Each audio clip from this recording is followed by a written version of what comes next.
like to start with a ditty about how these two met. That is, if there's anyone here who has not actually heard yet. One day at a bar at a TGIF was a charming young man on the stool to my left. He started talking, I didn't resist, and he smiled and he told me his name was Chris. He knew all the bartenders and all of the staff, and we had a few beers and a couple of laughs.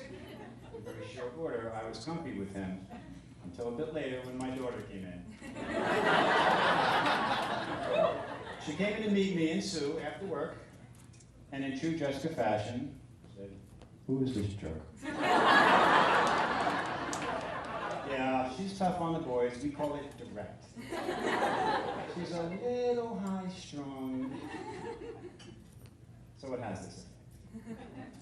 I remember he said that she was a true beauty, as he secretly tried to check out her booty. He looked and he strained for a good angle of view till I said, "Chris, she's a foot taller than you."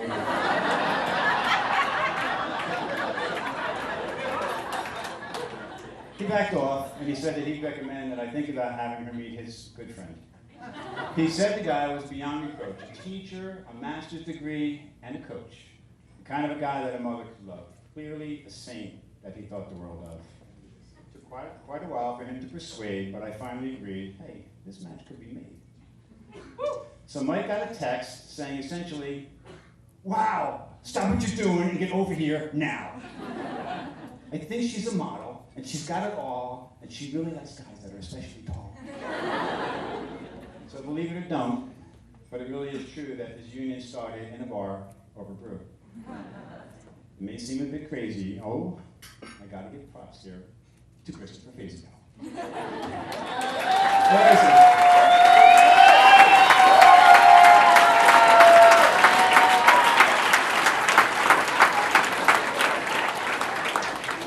And since I've mentioned the boys of the day, special thanks to my son Tom today for the song that he played.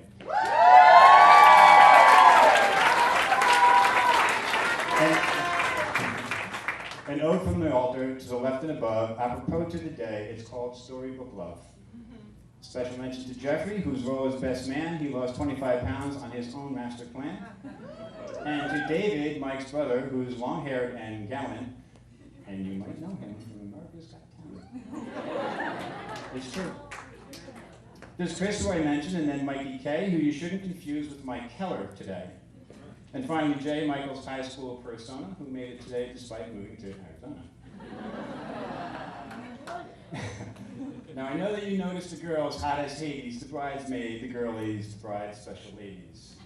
There is Meg, maid of honor, Jess's cousin and friend. They've been buds since their babies and will be till the end. From PA, we have Maura, who's been nothing but awesome, pretty and smart and sweet.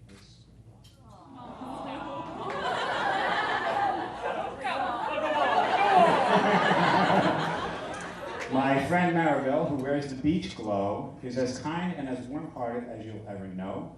And then lovely Jaya, who's always smiling. She doesn't believe me when I say it's beguiling. And Christine, or Teeny, the artistic teacher. In small packages come the most wonderful creatures. And Lauren, the queen of the Cotton-Eye Joe. Lauren, I'm hoping to see the pin hat, you know. Got it.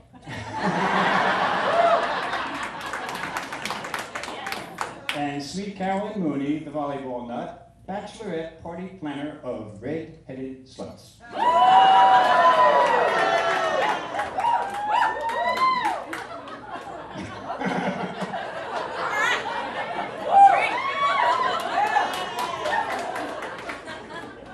Most of you know that my dad passed away three years in July, and we miss him each day. And Sharon, my sister, soon after was called. And yes, I'm sad, but I'm mostly enthralled, because can't you just hear their celestial Hail Mary, since Jess is the first Castles or Rusnak to marry.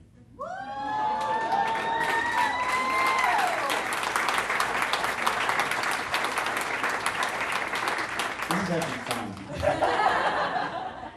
Oh, Daddy. To all of the groomsmaids and all the bridesmaids, to all of our friends and families who came out in brigades, thank each of you as you're making this day, and thank you for all the parts that you played. In a moment, I'll talk about Michael and Jess, but first, the most beautiful woman here in the champagne dress.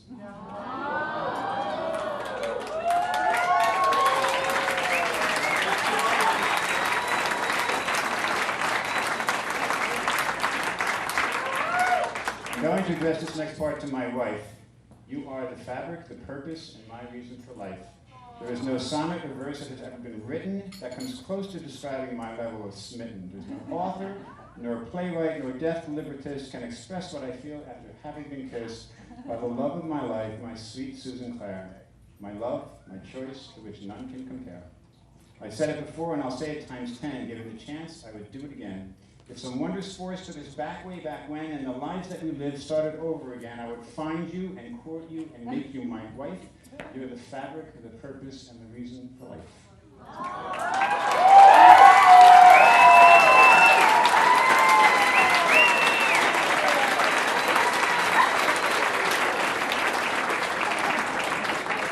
With that, I would like to address this direct to the bride, who for 26 years I have stood right beside. On the day you were born, you could follow my voice. Everything that you were would have been my first choice. As a sweet toddler, you always had questions. You'd blast me with queries in rapid succession. Daddy, if the hedge is alive, does the hedge cutter hurt? When was God born? The same time as the earth? Daddy, if the fish lives in water, then how does he drink? Flamingos eat shrimp, and that's why they're Pink. Your school years were easy, and everyone knew, don't worry about Jess, she will always shine through. When you got older and hit the teen years, we thought for sure you would realize our fears, but it didn't happen. You still were a joy. That is, until you brought home your first boy. Remembering now that if you're going to date him, I'm the dad, it's my job to hate him. You fathers of daughters will know what I'm saying, that much of our time is spent worrying and praying. Many years of our lives are spent raising our girls, protecting and teaching, cultivating our pearls. And when we succeed and their babies no longer, when our girls become women exponentially stronger, it's then we must face the sweeping frustration of finding ourselves at this stunned revelation. Success, when you're raising a sweet little girl, means that you lose her out into the world. So wait, this is not part of my plan. I do all this work and you run off with some man? I'm sorry there, Mike, if I'm popping your bubble, but I gotta point out that you, sir, are in trouble. I'm not so sure I sign up for this stuff. Letting go of my baby just might be too tough. What makes you think I've agreed to this plan, running her off like a Renaissance man? You see her beauty and charm and royal graces. I see pigtails and freckles and braces.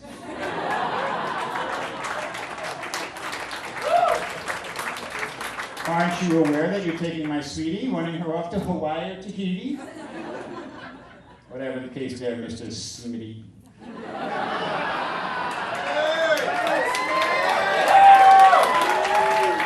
I know, she thinks you're all handsome and witty. Perhaps we can find a negotiable point. And like lightning, I'll run her butt out of this joint. Honestly, Michael, and all kidding aside, I happily turn over my girl as your bride. It's easy to see all the love in your eyes, your attention to her, and all it implies. I see you consistently do the right thing. I see the reactions in her that you bring. I see her in private time singing your praise and the light in her face describing your days. And in all of the time since the two of you met, not one word of sorrow or sad or regret.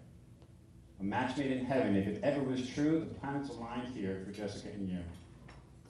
So, I'm going to end with a few thoughts that I chose and suggestions for life that I gently propose. Live every day with your love as a guide. Always give more than your groom or your bride. Finding each other the funniest things and share with each other when your heart sings. And no truer words have ever been penned than the crux of your love is just being best friends. From this day on, you are never alone. Wherever you are, it is your spouse that's your home. And when time has passed and the two of you age and your lives are about to turn the last page, you'll see not the wrinkles, nor the old, nor the gray. Instead, you'll see yourselves as you are on this day. I hope that you give life to my early reprise and that you'll say to each other from tired old eyes, There's no Romeo nor Juliet that ever was, is, or will be that could ever compare to what is you and me. I said it before and I'll say it times 10, given the chance I would do it again. If some wondrous force took us back way back when, and the lives that we lived started over again, I'd again find you, and court you as husband or wife. You're the fabric, the purpose, and my reason for life. I am proud and honored at this union. Godspeed, Mr. and Mrs. Michael Robert Smith.